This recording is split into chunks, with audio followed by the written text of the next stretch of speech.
Good morning, everyone. Happy Monday.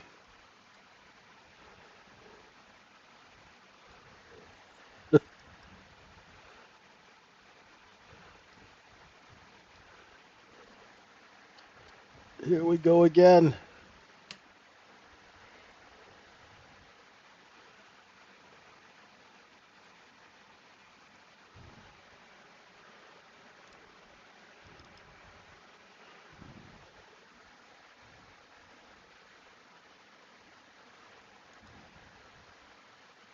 Let's see.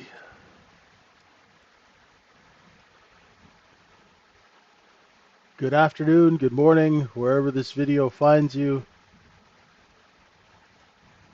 Hey, Mother Truck. Dan, what's going on? Hey, all right. What's up? How are you? Oh,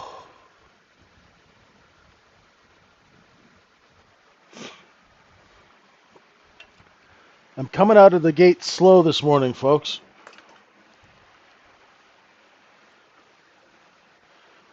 Coming out of the gate slow.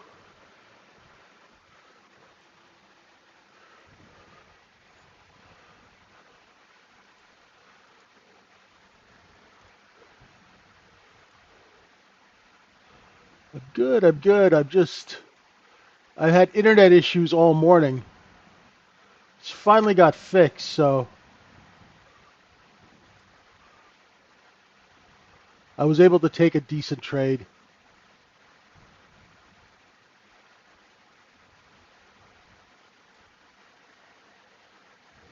Hey, Johnny. What's up, Bram?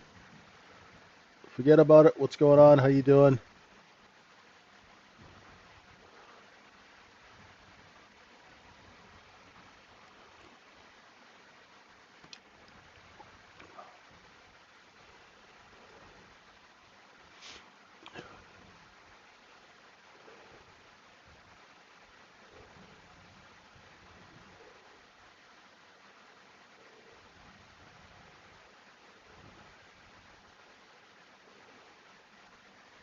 Hey, Mike. How are you, my friend? Alrighty. What's up, Rasto? Hey, Kevin.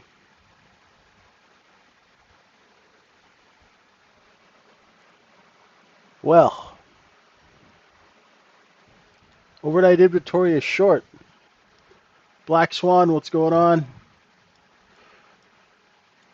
So overnight inventory is short. I put out in the weekend update video, I said look for lower in the overnight, and that's exactly what happened. That bid that pushed up all the way. Now, why did I say lower? Why did I not say up over 67.30? Well, the close was weak.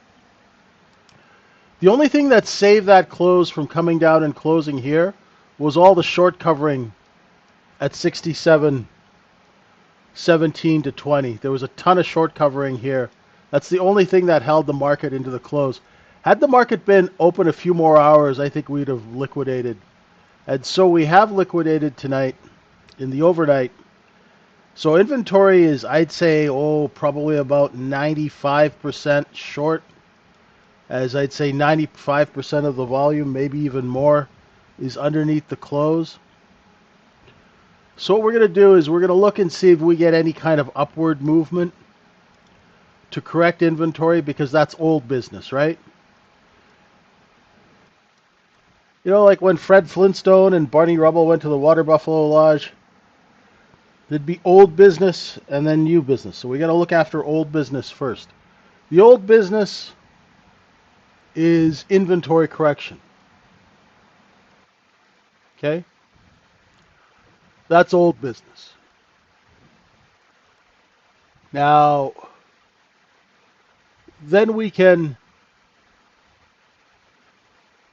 get to some new business.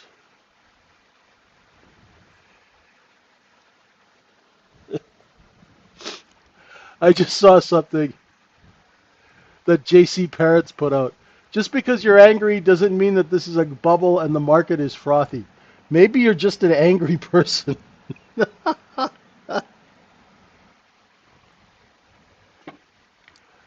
Oh man, I gotta retweet that. That is hilarious. Ah, that is just too funny.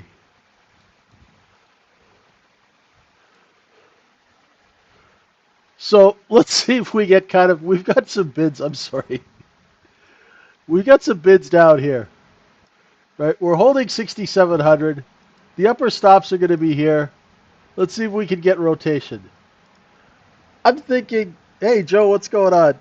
I'm thinking since it's kind of a slow Monday morning, no drama. I'm thinking, and I might be wrong, wouldn't be the first time, but I'm thinking that we just kind of go back and forth in Friday's range, right? Hey Tim, hey Zeth, Ayo, what's going on? Good afternoon. How's London? Man, I tell you, it's a beautiful sunny day in Liverpool today. Just amazing. Oh, what's up, AZS? How you doing? So let's see. Let's go take a look, quick, like a more in-depth look.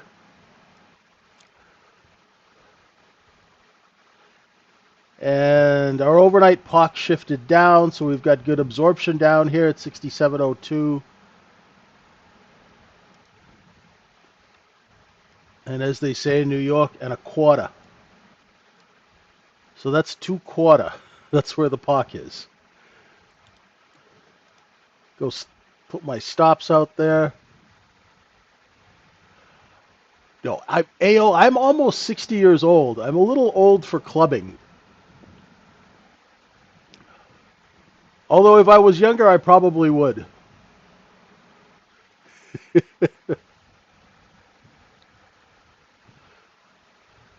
No,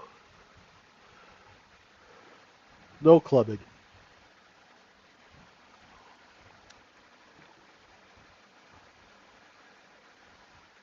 Ugh. They do have a good time here, the young kids. So we've got a position here, right?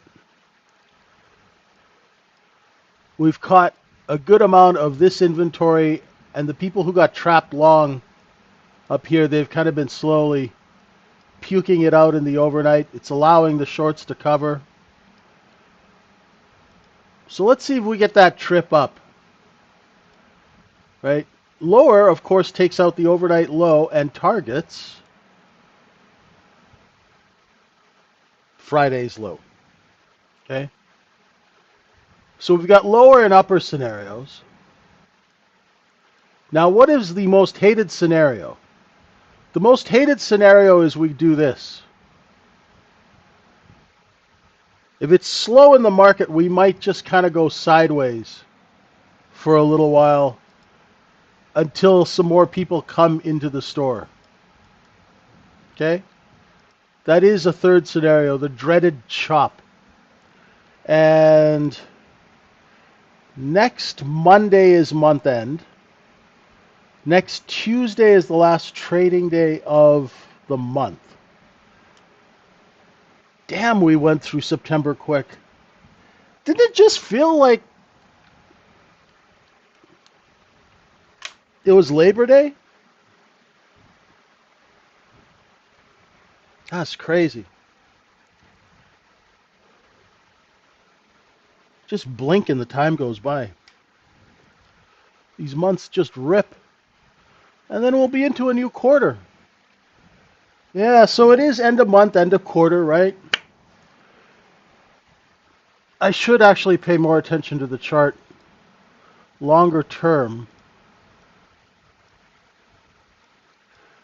We've just been having distribution on top of distribution on top of distribution, right? And, you know, really, any kind of serious selling will take us down into this area where this is the cost basis before the move up, 2-3D distribution, little sale, move up, distribution. So Damon put out something that I've been saying for quite a while now. In an uptrend, those corrections don't get caught short in the corrections. When a market is uptrending, you don't want to get short in these corrections because that's what's happened. Every time the market's corrected, people have shorted it instead of buying it, and holy, it's like rocket fuel. We'll see what happens. I'm also working out this new balance zone here, and we're right at the middle of the 4 times.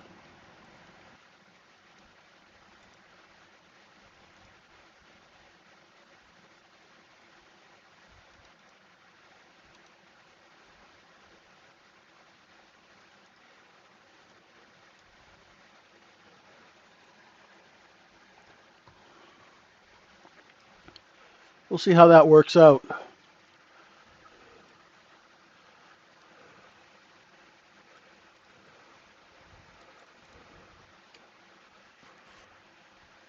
I'm a big believer in letting the market tell us what's going on.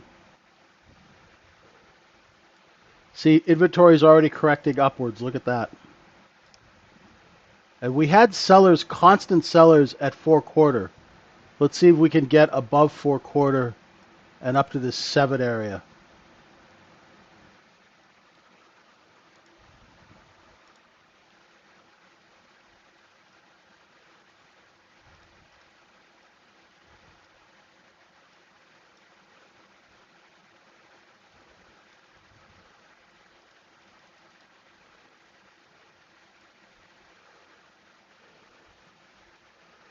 Yeah, that's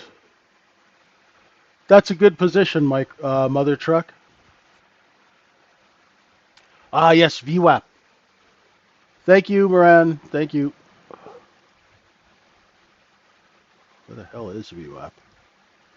Uh,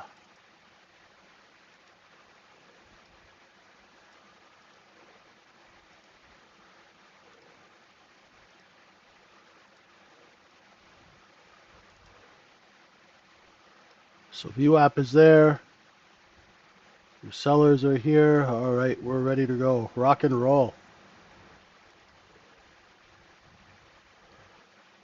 Let's get to work.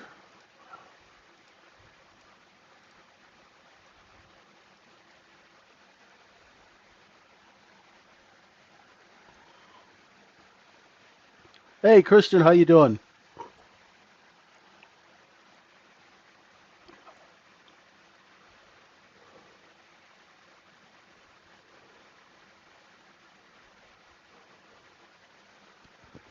Hey, Renee, how are you?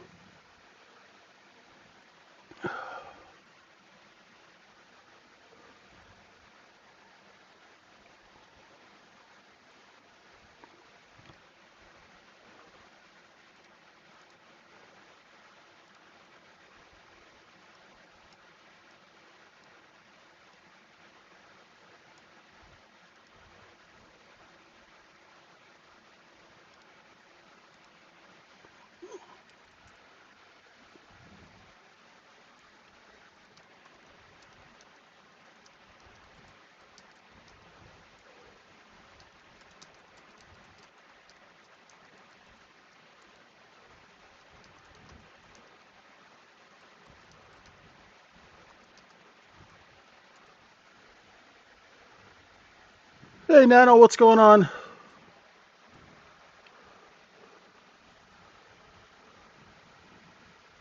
Hey, Mike.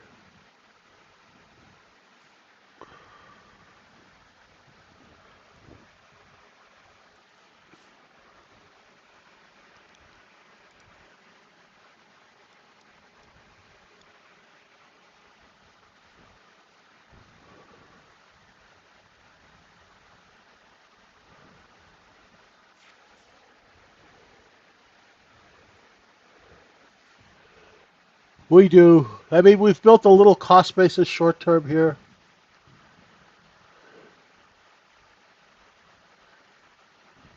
I think the 3rd quarter, Mike, will get some better trading. I'm hoping. Generally, the third quarter is when these knuckleheads want to push price up, push it around, do all their monkey business. Fourth quarter, sorry. Why am I saying third? Oh.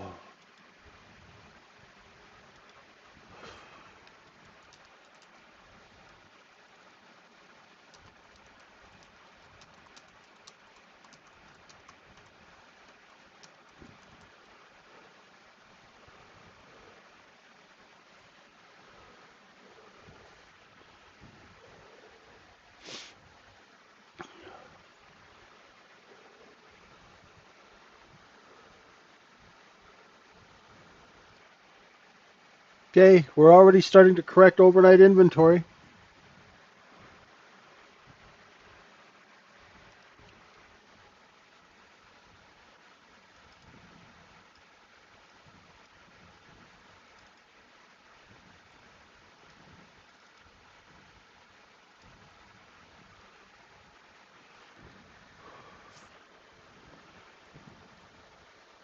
Yeah, everybody wants to get a big bonus, right? I was reading this article about how Citadel, how they have this book, and they, it's like this massive book with all their goals in it for the year, and it's pretty amazing how they map out stuff. It's in Bloomberg if anybody looks.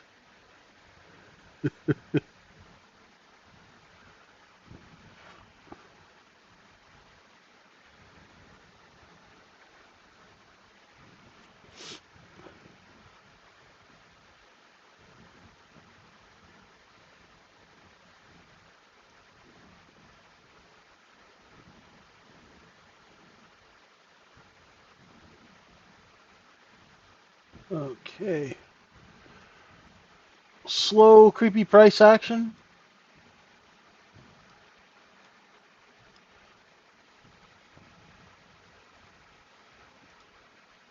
So, for example, if you went, and where's our high? 21?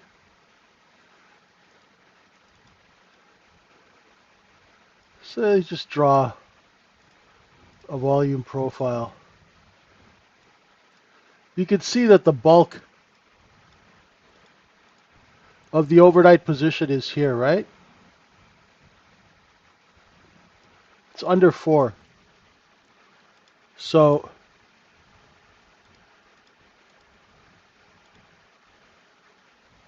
if you're going long, right, that's that point of control. Right? So say you're going long into this inventory correction, and you're going position long, right? Put a contract for sale under each one of these stops to see whether or not you got to sell your position. Know what I mean? So say you're long like 5 or 10 contracts. You know, put one for sale here at 8 or 7 3/4, and then one for sale at 10. Right? Have your orders in the system. Put in another order at 11 1/4. Right? And then another one at 13 and change.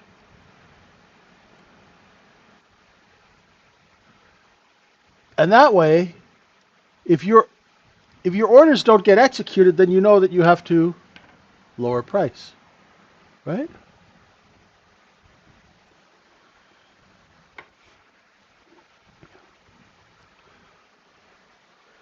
Use the market to tell you whether your trades are working or not.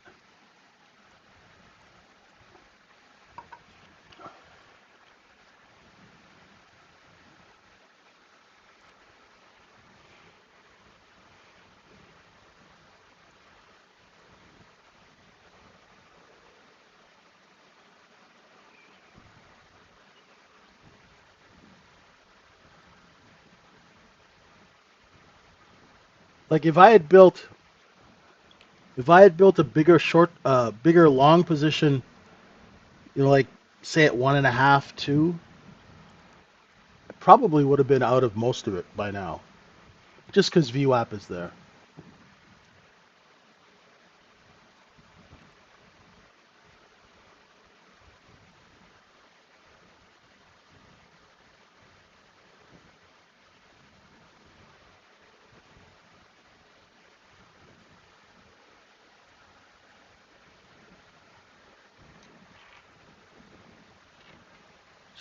Remember, if on an inside day, don't look for huge breakouts, right? So there's a video I did on analyzing the conditions that you're trading in so you can manage your expectations. And one way to do that is use orders, right? Use those. If you're long, use sell orders. If you're short, use buy orders. That way, you know whether or not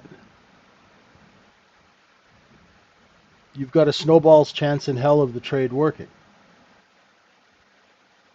It's just a simple way that traders have been doing it for decades. You buy a position, you put a little for sale. Nobody wants to buy it, then you start trimming it, right? Because that's smart business, right? You buy a bunch of stuff, you got to put it on sale. See if anybody wants to buy it. What are your thoughts for this statement? A professional trader for durance and a beginner, a professional can break a problem down to smaller manageable parts and solve them one by one. Sure, I'll buy that for $1. That sounds good.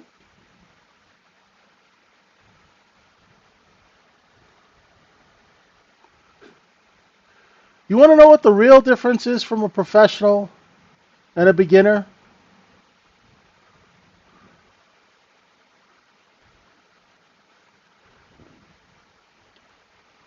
All it is just the experience to know when to do business, when not to do business, when to go in heavy, when to trade light.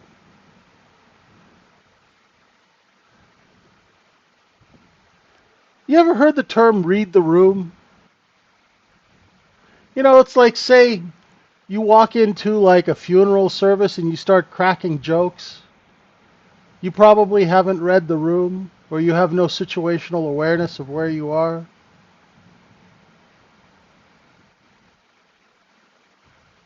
I mean, it sounds good, breaking problems down into small, manageable parts. But how do you use that in a practical way, Aaron?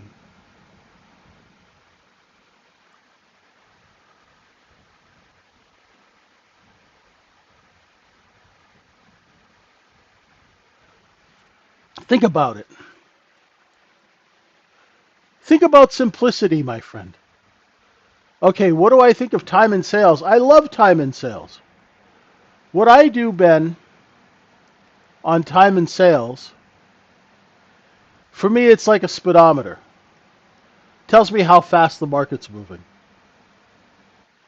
Now, we have candlestick charts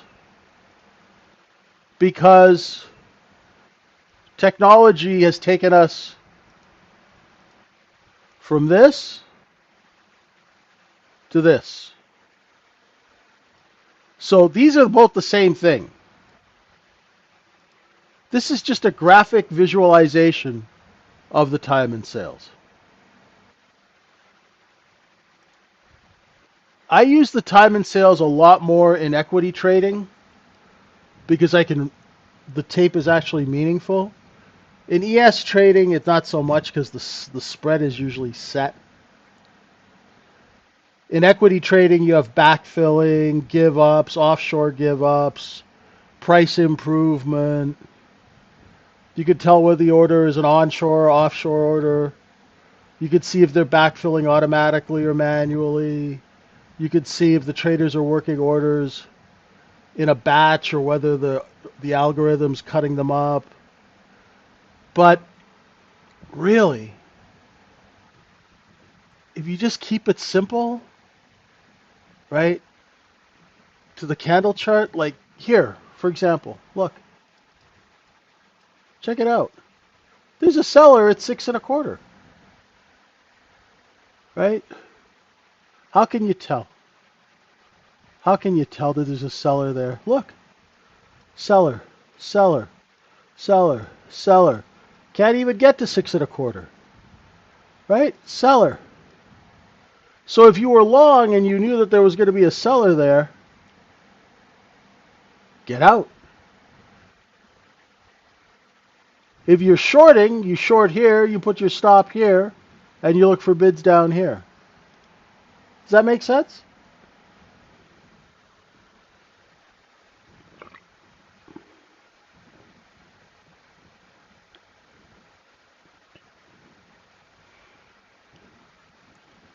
Let's see if that 6.25 moves.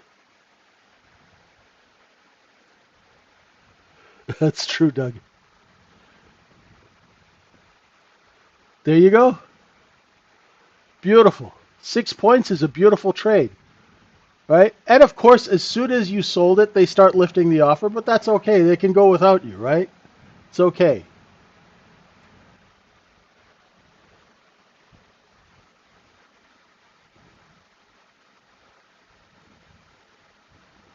So say you picked up a little, maybe you bought a little bit of a position. Maybe you're a little high. Your position long here. You're using that 3 as an out, right? Put some offers up with VWAP's 7 and change. Move your sell order. Put a 7 offer in, and see if that gets taken on the open, right?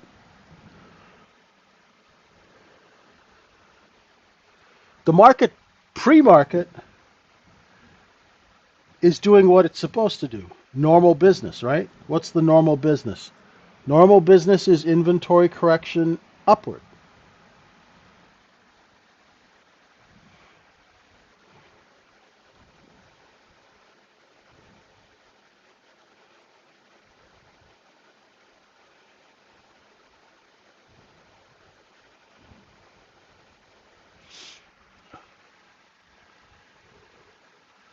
It's a bit of a wall of selling at 6.5, 6.25.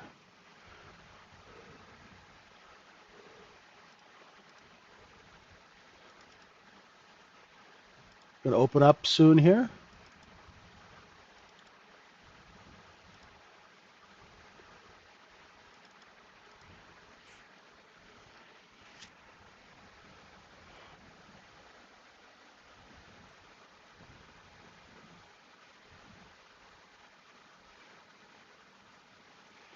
Low volume will skip the OOB open again.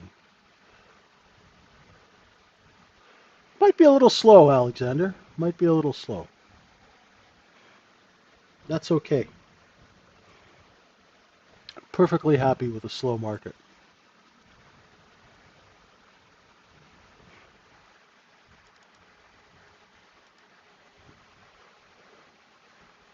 All right.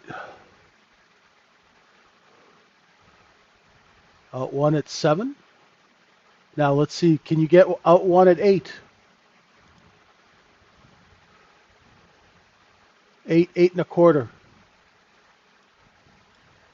Right. We still got to get above VWAP. That seller is still there, like a bad cold, right?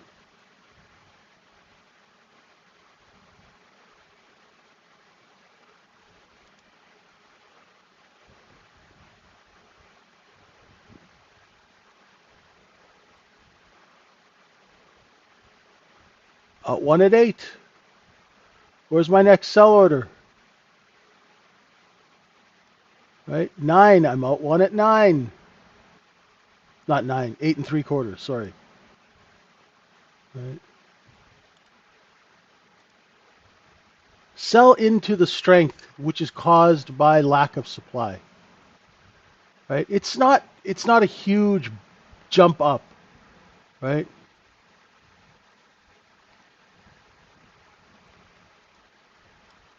The thing is, Aaron, this business is not that complex. Out 1 at 8.75. Where's my next offer? My next offer is at 10. Let's see if I can get out one at 10.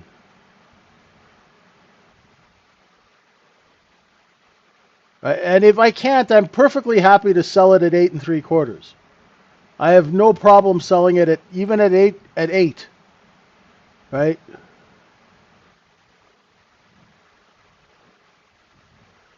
I'm offered at 10. I'm going to move it down to 9.5. I'm out at 9.5, right? Next offer is just under 11. Go 10.5. See if you can get out. If you can't, hit the bid, right? Will they take us at 10.5? Out at 10.5. Beautiful. Got one contract left, right? Offered at 11. Let's see if we can take it. If we can't take it at 11, we flatten and go home. Out at 11, right? Done. They love to make this business complicated. It's not complicated. It's difficult, but it's not complicated. It's difficult because you're all by yourself and it's very, very hard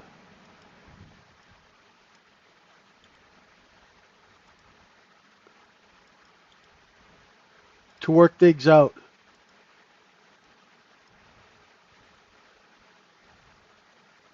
There's an idea I'm toying with for our trading room.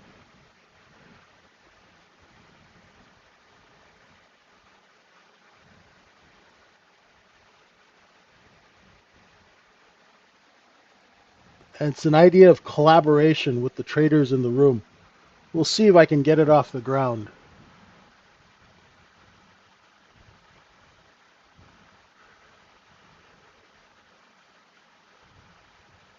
So, in that situation, I was long a little bit before the open here because I saw the offers moving higher. I saw the candles, the the lows getting higher. So I grabbed a few and I sold into this strength. Now, the thing is, the reason I took that trade is because inventory is still short. Inventory is correcting higher. Normal business is taking place. So when normal business takes place, you want to trade alongside the normal business, right?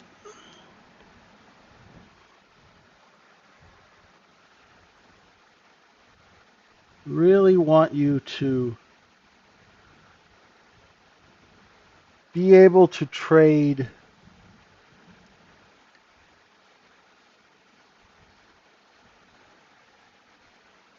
with some practical common sense. Hey, Lear, what's going on? How was your weekend? Did you build anything interesting?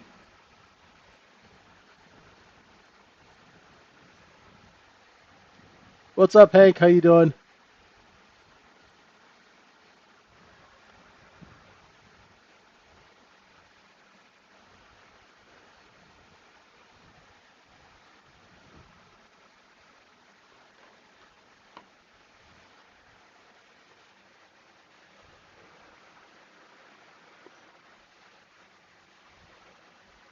Okay.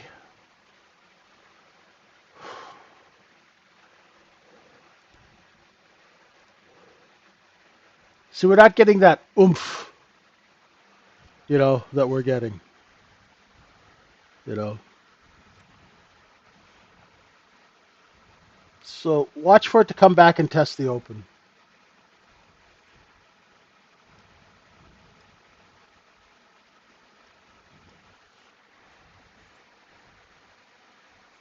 I'm good, Hank. I'm good.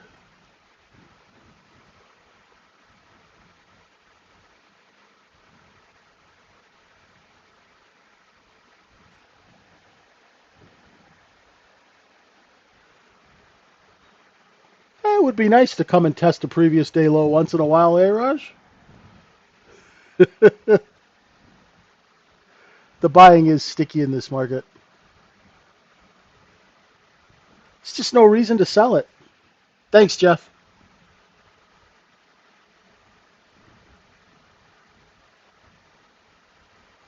Found some bids front running VWAP. Couldn't take out the opening range low. Rotation back up.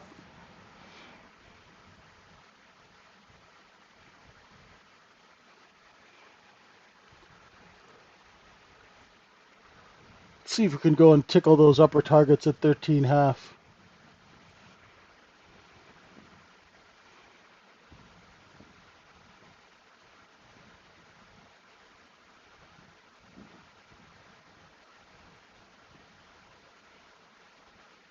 Hmm.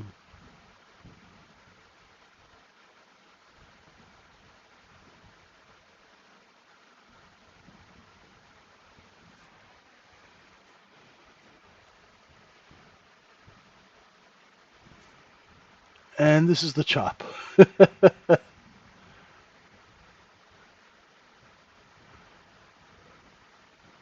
This is chop just means it's a slow open.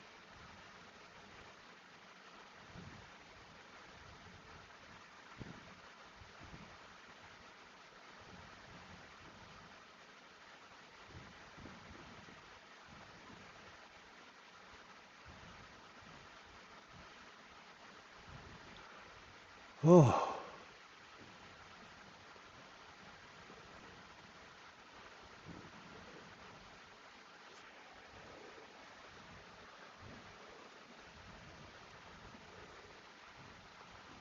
Smaller the candles get, the slower the business is. So just remember that so you manage your expectations. Right? When you're taking trades, sell into strength, buy into weakness.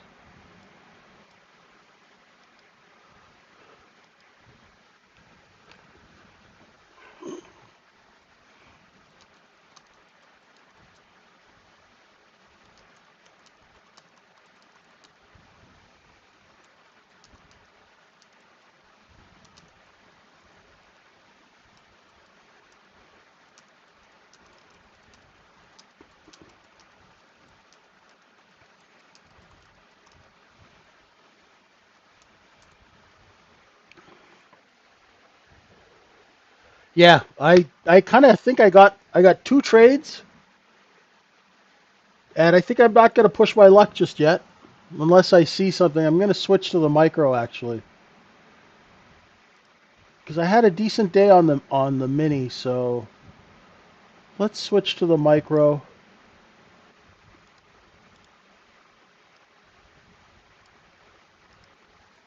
just in case I get too big for my britches or something.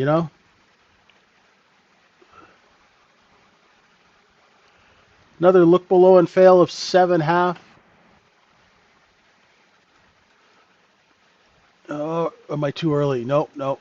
I was wrong. If we break the open, folks, look for that overnight point of control at 2. Because what they'll do is they'll just sell it right back down to cost.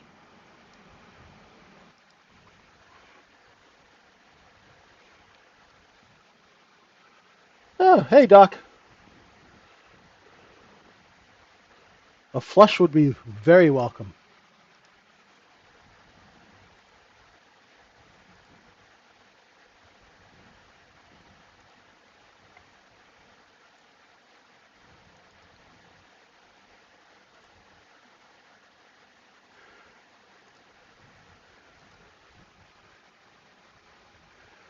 Now,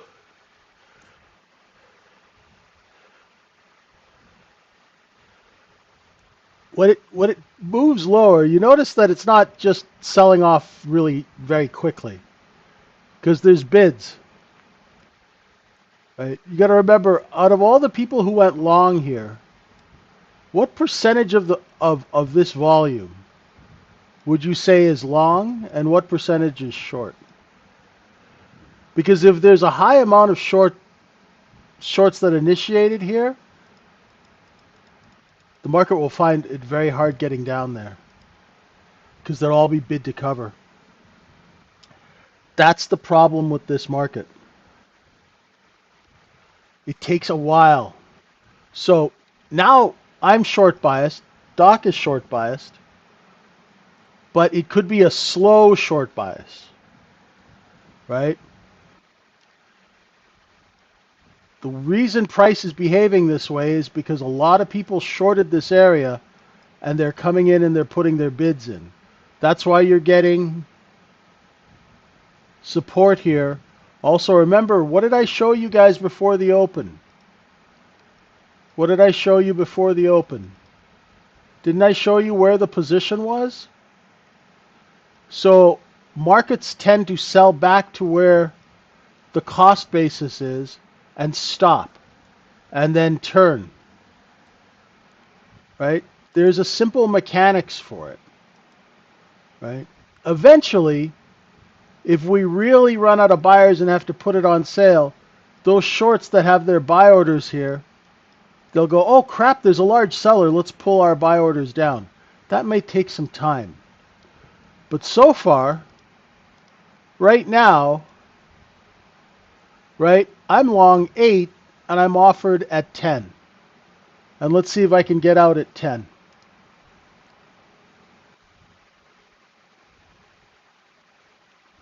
Out at 10, right?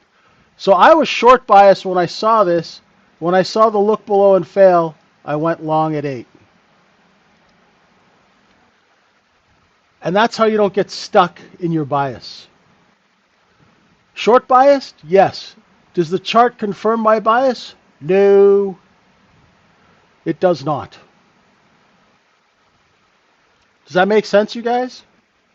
That's something practical you can use. When it started getting down here, I was looking for this. Then it did a look below and fail of 67.05. Sorry, 67.07 half. So I bought 8 and I sold 10. Am I still short biased? Yes. Right? It creeps in. Bias creeps in.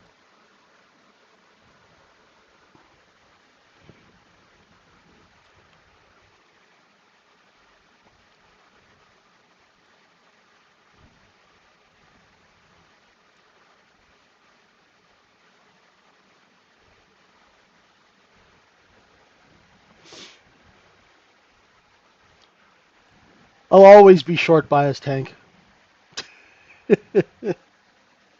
I've been a liquidator my whole life. I'm always short biased. Probably 70 to 90% of the trades I take are long, though. Because I understand that this market's not built for short selling.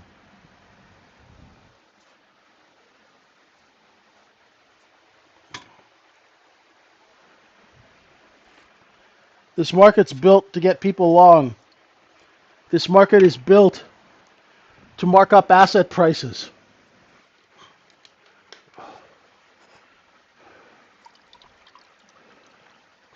Yeah, so Doc's looking at 15-minute time frames. I'm trading on a 1. So let's see if that works out.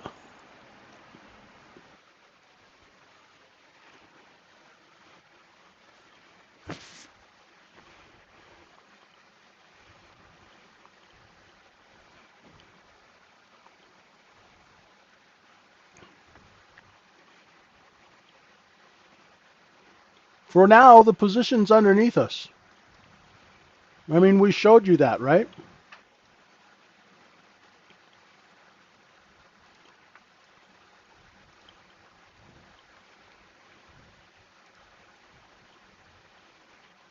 You've got position here and here.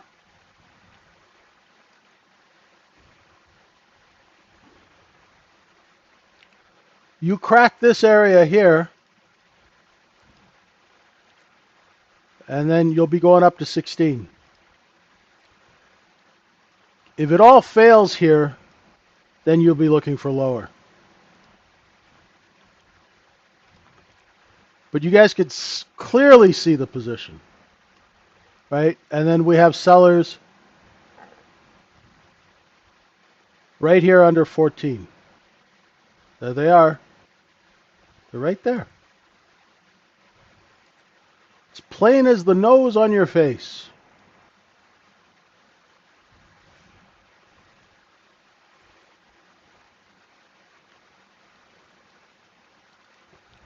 If you ever get into trouble, draw out a volume profile, right? You're not going to liquidate underneath a position unless there's a reason to do so, right? So say you owned 1,000 units of something and you paid 60 cents for it, and you're selling it at $1.50. Why would you put it on sale underneath 60 cents? Because you were forced to, right? You were forced to liquidate inventory.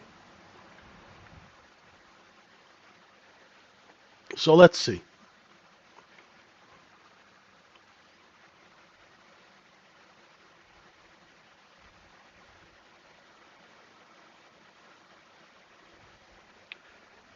Let's look for the next setup.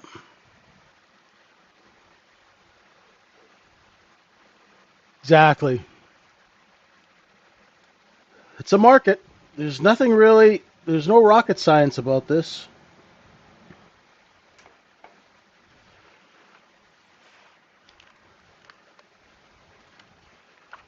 Just be patient.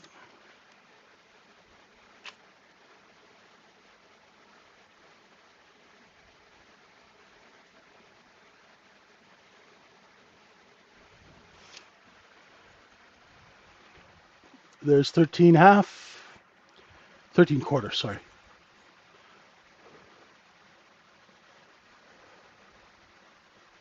Remember, inventory is short. Inventory was almost, I don't know, 98% short.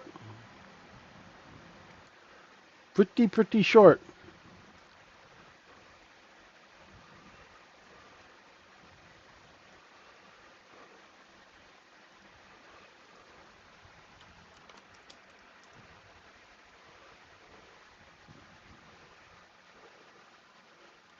We're taking out stops and we're heading higher. Looking for 16 now.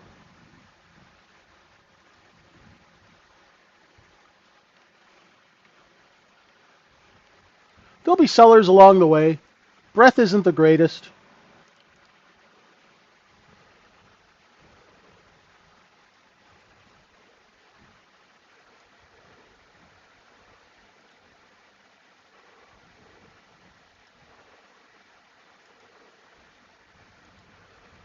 Right.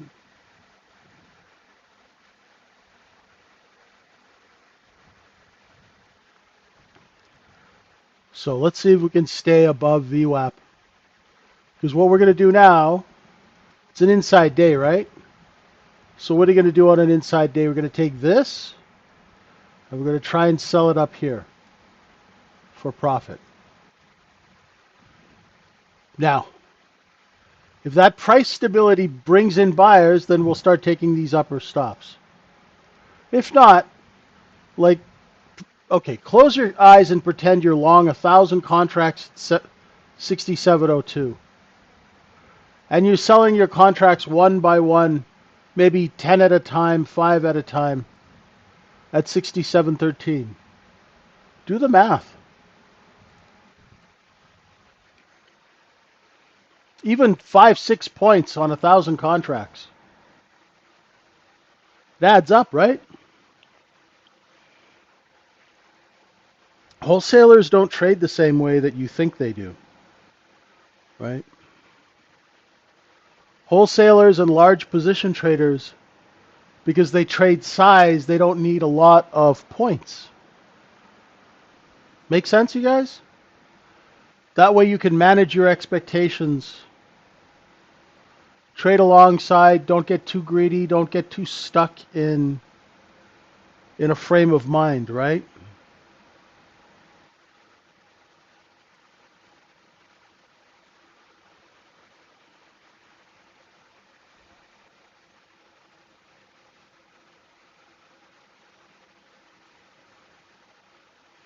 Just use the levels.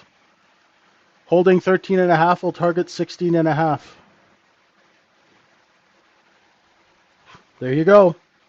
Look at that. I told you guys. What's that green candle? That's somebody who realized that they were short and had to cover, and they all came in to cover a drop one buy order of size. The whole book clears out, and it pops up to, what is it, 14.5?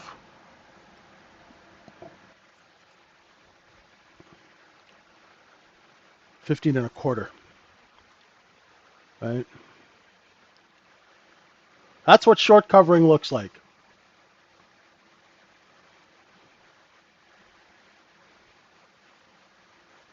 Right?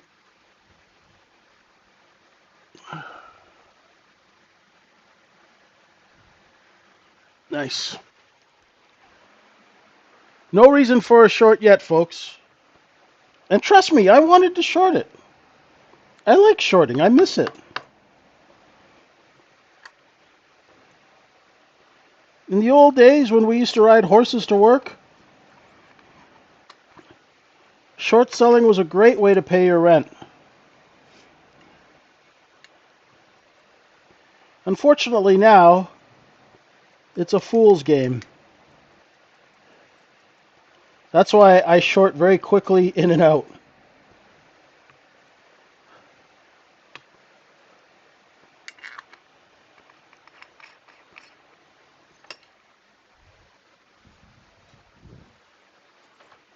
And now we're going to just distribute up here. Keep distributing.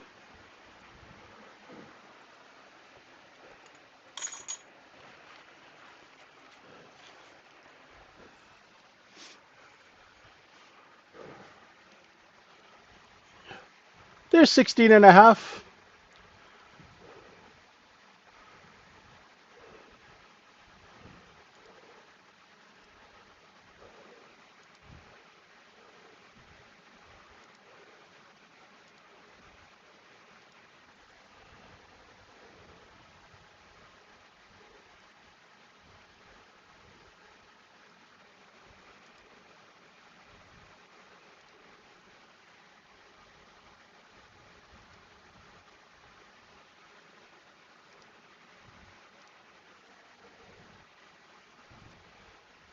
And let's see.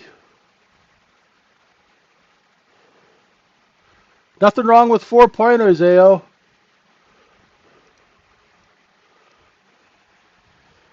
4-pointers will keep gas in the Bentley there, won't it, down in London?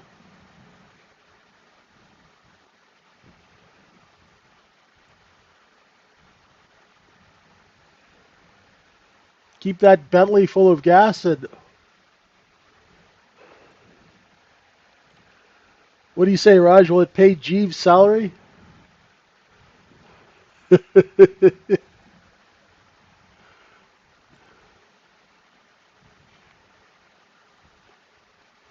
Told you guys. That's an inventory correction. We're right up on the close now.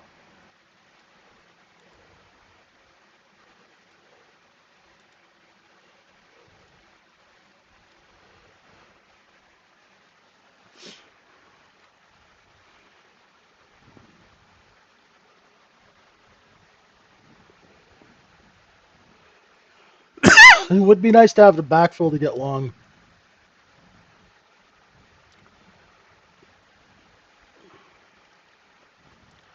Take a look at. Ooh, 21's a good target. Take a look at. Should we just take a second while it backfills now? It's going to backfill. Right. Oh, I didn't even open up my equity chart. Sorry, guys. I'll let that download. I mean, look at Crabapple, Micro Squish, Oracle, Tesla. Are any of those stocks selling off? Amazon? Is there any material change in the economy?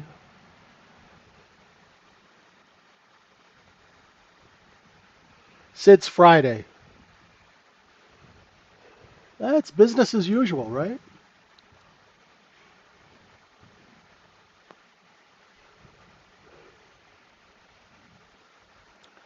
I'm going to do a little poll. How many of you have come from penny stock trading to the ES? Small caps.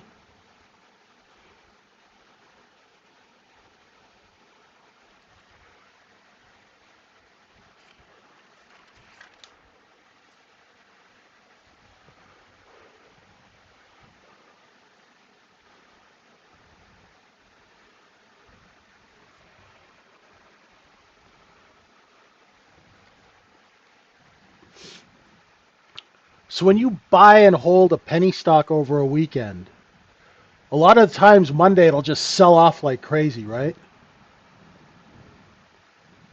It just falls apart.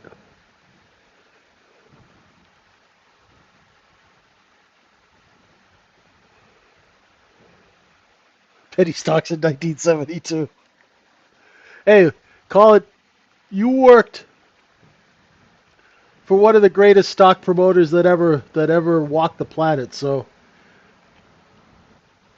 you know,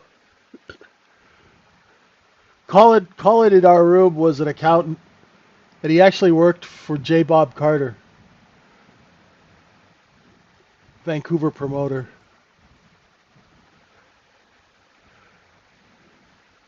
Yeah, so there's no offerings over the weekend, so the stock doesn't gap down, right? What's up, Eric?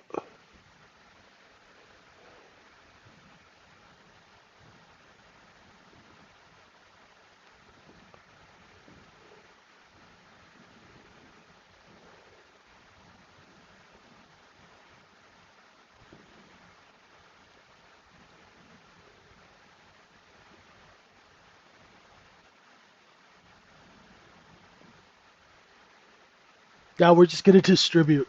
Remember, just going to take this cheap crap that we bought here, and we're going to distribute it here.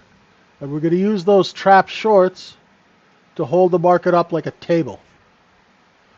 I'm good, Eric. I'm good. Sound a little stuffed up today, but I'm okay.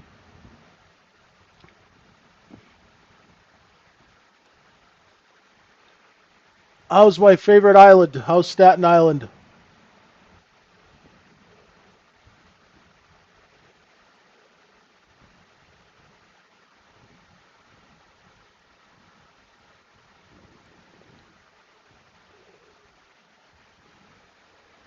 I miss New York.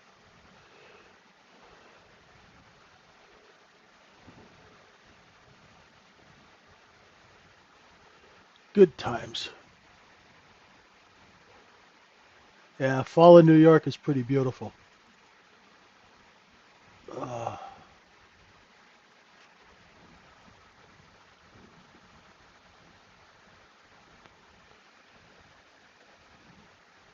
yeah, a little bit of a pullback would be okay. A little bit of a sale, maybe down to 13 and a half, 14, and then back up again.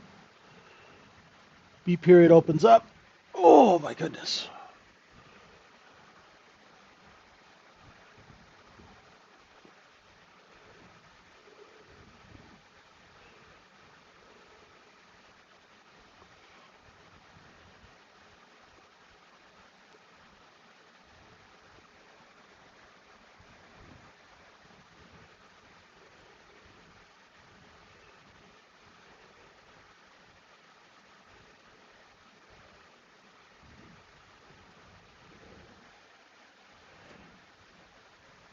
Hey, if you're short, your stops over 18, 18 and a half, right?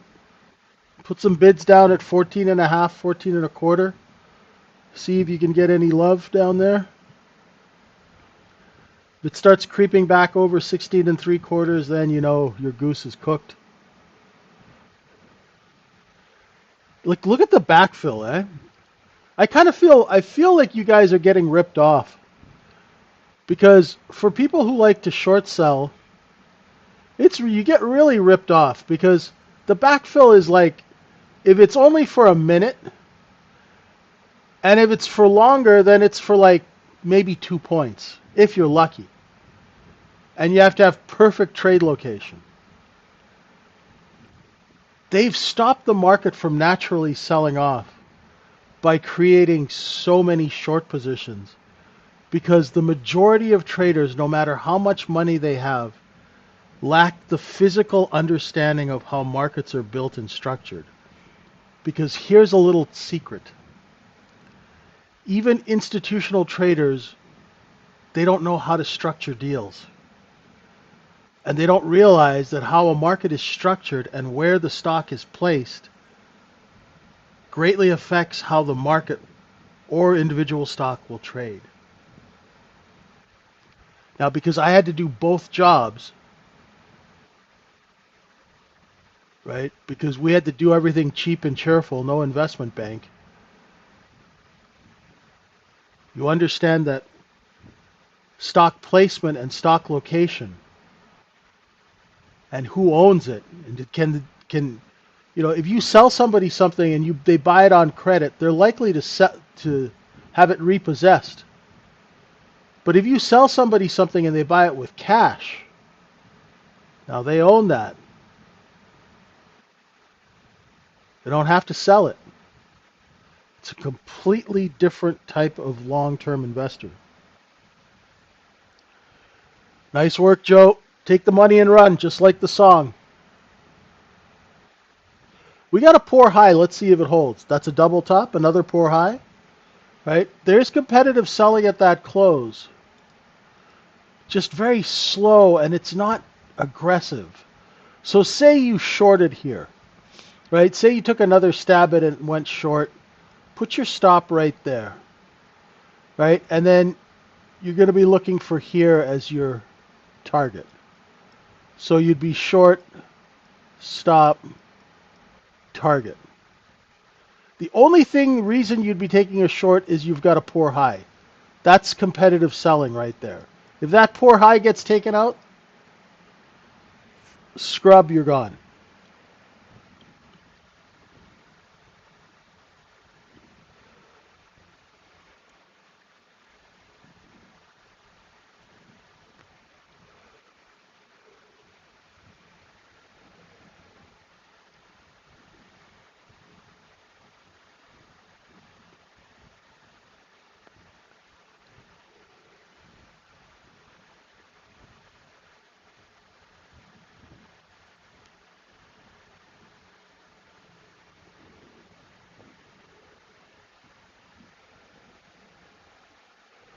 See you, Hank. Drive safe out there.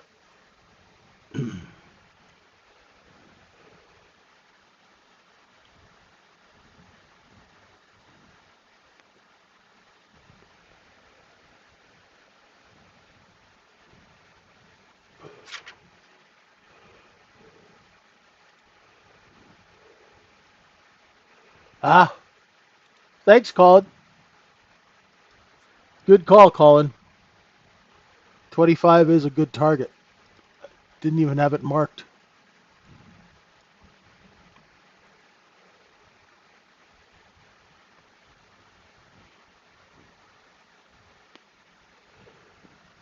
There you go, Eric. That keeps you in diapers. Well, not you, the children.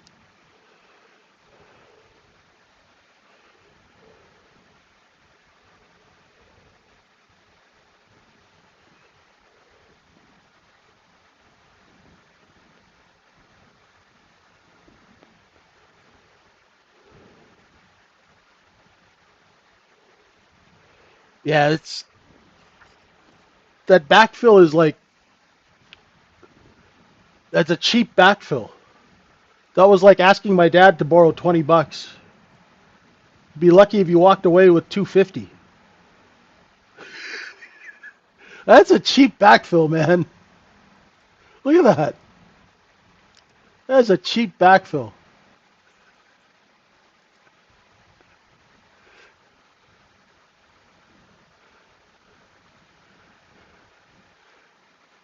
Jeez.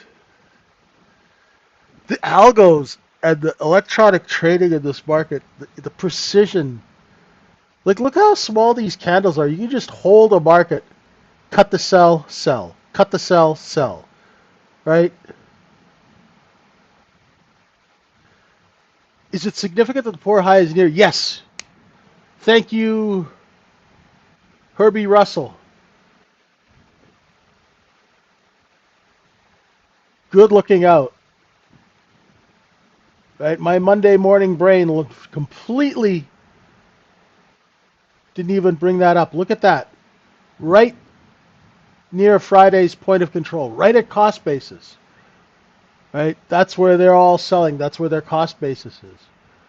Now, to get us above 22 and up to 25, we're going to need the help of some really trapped shorts under 16.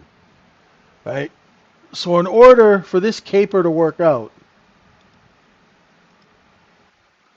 right, we're going to have to really use the shorts trapped under here to add to their position here, and then realize that they're hooped and go and cover. This is exactly how you work a low float stock. Exactly, Colin. This is the House Street Shuffle, right? Right? This is where you go to, remember that restaurant on, was it Pender Street or Hastings? 666 Hastings. Surely you must remember that place. That was one of J. Bob's favorite restaurants. You guys would go there. Okay, how are we going to rig it?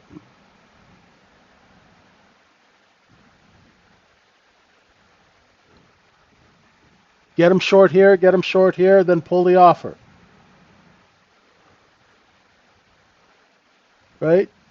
Get them short, then call that kid JJ and get him to pull our offer. That's how it worked. Now, this is where I'm thinking, like, how many people, this is how my mind works, right? I look at this and go, how many people are short under 16? And can I get them to get short here and add to it, right?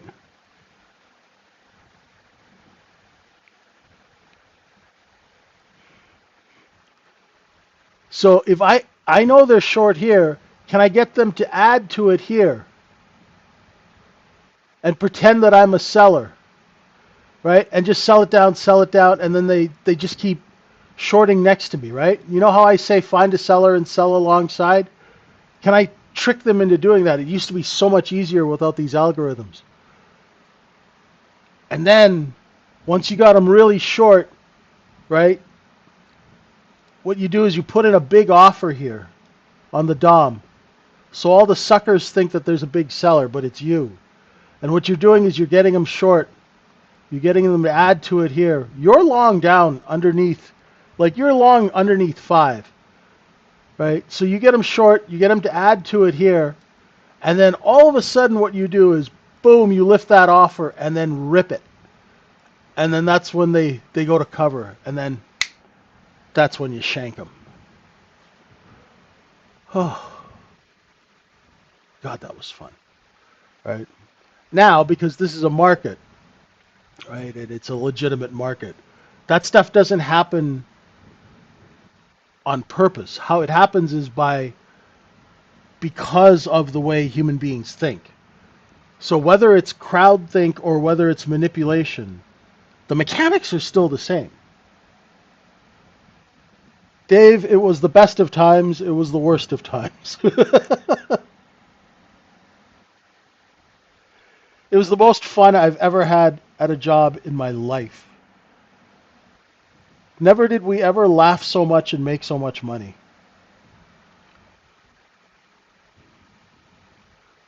So if you are short, just put your stop at, over that B high, right?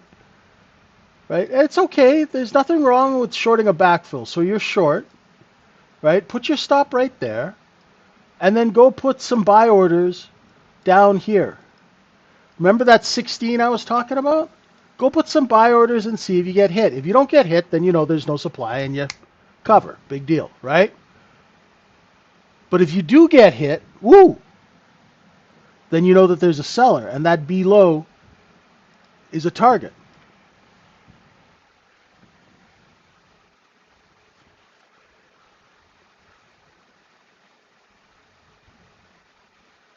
Let's see if we can dangle a carrot. I don't know what kind of order flow we've got coming in today on this Monday morning either, so I shouldn't get too ambitious.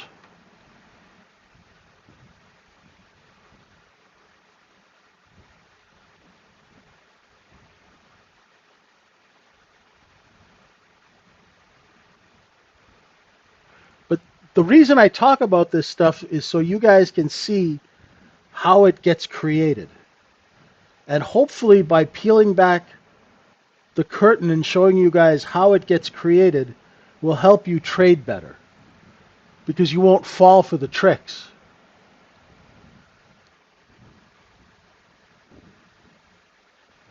So say you're short 20 and a half. 20 and a half to 21. That's not a bad little short. Put a 17 quarter, 17 half bid in, cover one, right? They did. L and K, yeah, they drew price up, but then they backfilled them right at the end of the day, Colin. That aftermarket.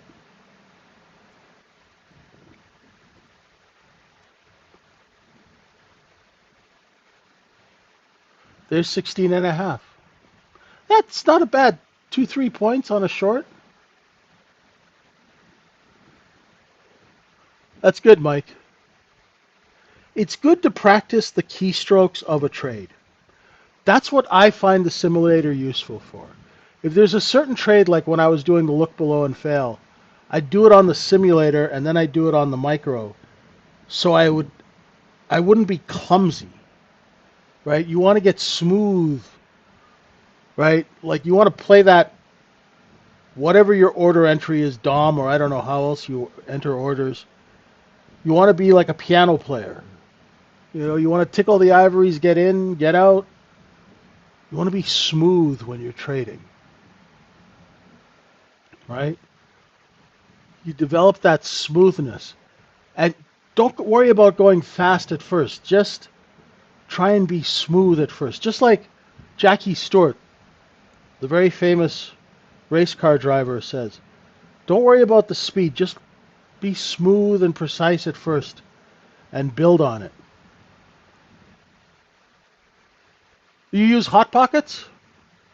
I haven't used hotkeys since 1996 on a Vancouver trading terminal. Well, because it didn't have a mouse, you had to use the keys. I don't trade enough to use hotkeys.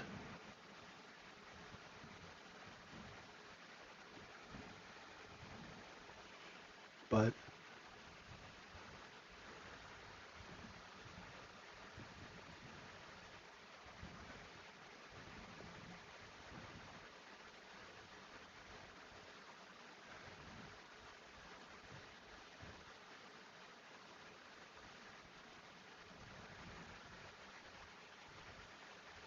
yeah, whatever works for you. You know, I'm a Logitech mouse guy. See, look how small the candles are. The So remember how you hear those old floor traders and they talk when it got quiet on the floor, something would change or it'd be loud and then it would get quiet and then get loud again. And you'd be able to tell the business, right? I look at the size of the candles. When the size of the candles are small, it's slow business. What are my current levels based of? The 13 and a half to 16 and a half. You know, like the document we sent you last night, my balance zone. Deuce, where are you at? So my balance zone, I did it this morning. It was here. These two highs and that low, right back up to that high. High, low, high, low.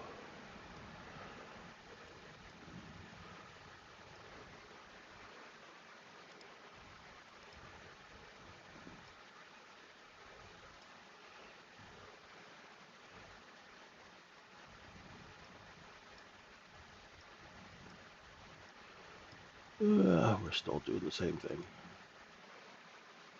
Here, I'll mark this up and send it.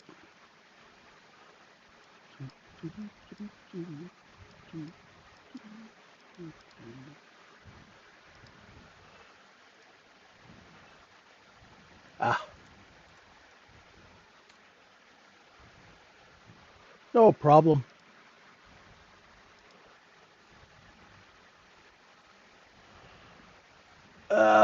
What's up, Howard? Pock, did it move up? It did. But I don't think the distribution's over just yet.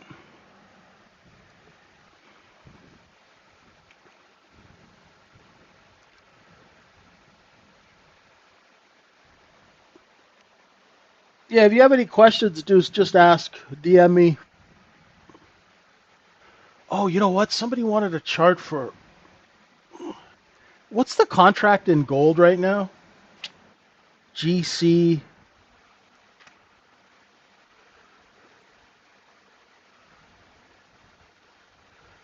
Yeah, just ease into it, Howard. It's Monday. Be a little lazy. Ease into it. GCZ 25? Thank you. Somebody wanted a gold chart. I gotta do that.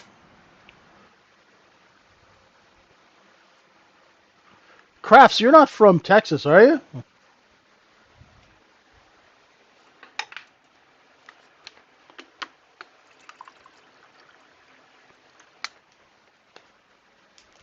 New Jersey? Oh, cool.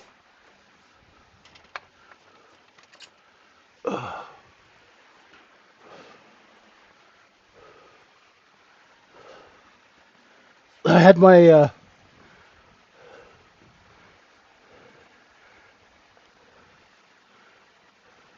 has the same name as my old direct mail guy. See ya, Mike. Have a good one. It's kind of slowing down now. This is just distribution between 16 and 20. No, I don't trade gold at all. Deuce, the only thing I trade is ES. Unfortunately, I have a very short attention span.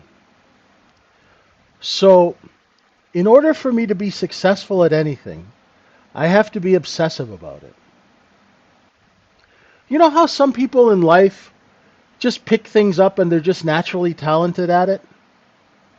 You know, you see people they pick up a trumpet and next thing you know they're playing Bach. Or you know, some people play the piano really well. Some people are really good at baseball, right? I'm not naturally talented at anything. So I have to be insanely disciplined and focused. And that's why I only focus on ES. Because if I start doing too many things, I'll start doing them all badly. That's just the way I am. Does that make sense to you guys? That's why I'm very, very monotone and I only trade the ES. Because I'm good at trading ES, right? But honestly, like Lear has old cars and stuff in the garage. Like, I wish I had a garage. I could go tinker on cars and things like that when the market's slow, right? But I have a very short attention span. I get bored really easily mentally. So I have to force myself to be disciplined and all the really boring stuff that I hate. I hate discipline. I hate being disciplined and I hate being responsible. Oh my God, I loathe being responsible. But I have to force myself. It's the only reason I got half-assed successful at doing this. Because if I just try and wing it, I will blow up trades. I have to be focused and I have to be wired in.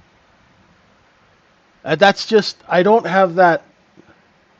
You know, there are guys out there like, oh, you know, let's play basketball. Next thing you know, they're like playing like Jordan or, you know, some people are just naturally gifted at trading multiple things.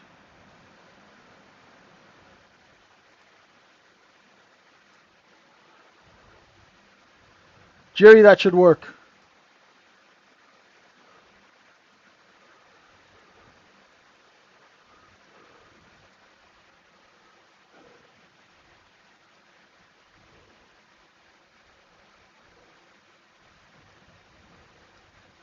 Yeah, it's the only way. And that's why I was successful as an executing trader, because I would pick up on a lot of details that other executing traders would miss. See, Eric, like I'd get to know the market maker that was handling the orders, and I'd get to know their habits.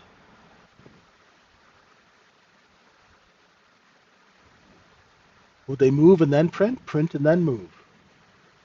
Things like that.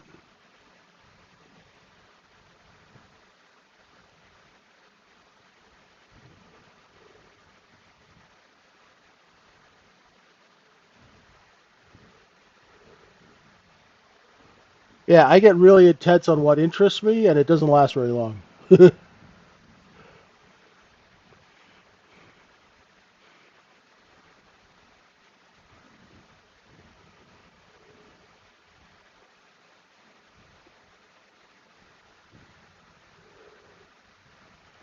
Always crabapple. Everyone wants to buy the iPhone 235. How's Intel? Holding 29. Ooh, look at Apple go.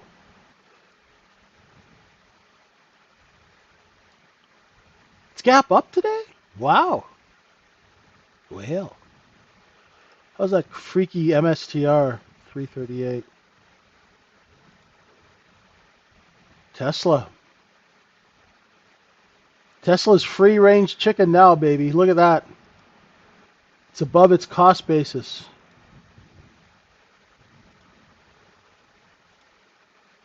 Microsoft over 511. Okay. Meta. Anybody buying the new Meta glasses? Oh, I got to do those Google. Oh yeah, and you guys wanted GLD, didn't you? Gold. Hey, we should do a gold deal. Anybody got any land where there possibly could be some gold? Heavy on the word possibly.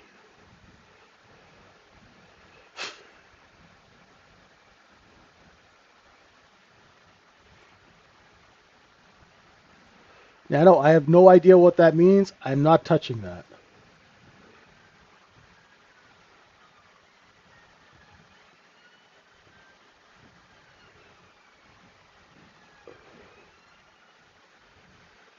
Yeah, you know the boys have done a really good job on uranium energy. What is that thing? UREUEX. It used to be URME.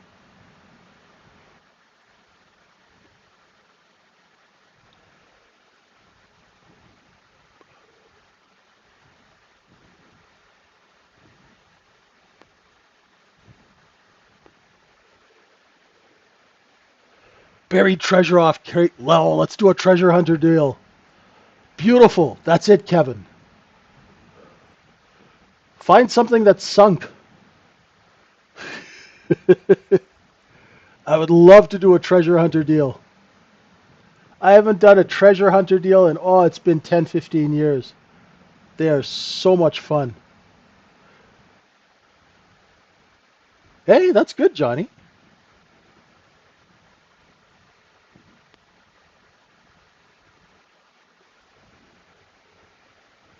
Treasure hunter deals are great because you can really spin a good tale. People love the excitement, the intrigue, pirates and lost treasure and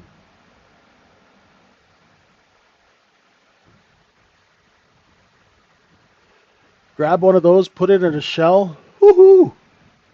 Start selling stock, baby. We got to get through 22 and a half, and like I said, AZFs to get up to 25. What we've got to do now, we've got to bake those shorts, right? What we're doing is we're caramelizing the onions right now of the short sellers. Can we get enough people to short it between 16 and 20 where they have to get forced to cover. You know, the people who shorted it under 16, they need to add here, right? They need to be adding to that short position. And the only way we'll get to 25 is if they realize, oh crap, we got to cover.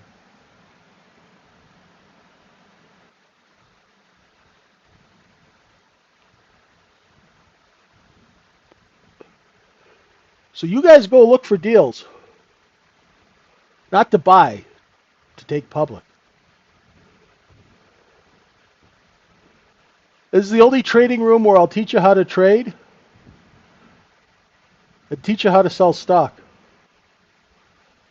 SEC compliant, by the way. No use making $50 million if they make you give it all back.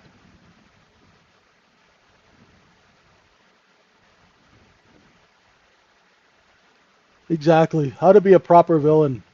See now, see, they realized that they're short. And they came in and they started covering. Do you see that? That's why it popped over 22 and a half. Let's see if we can go tickle 25. Nice call, Colin. Colin called that one. The N high. Well done. Beautifully done, sir. It's going to be a good week. It's going to be a good week.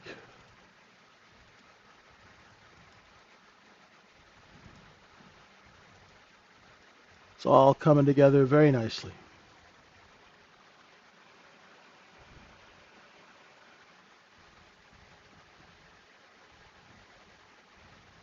Now just keep distributing, right?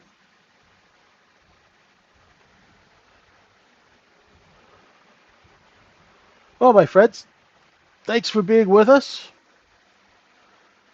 We'd love you to come and join us at the Trading Syndicate.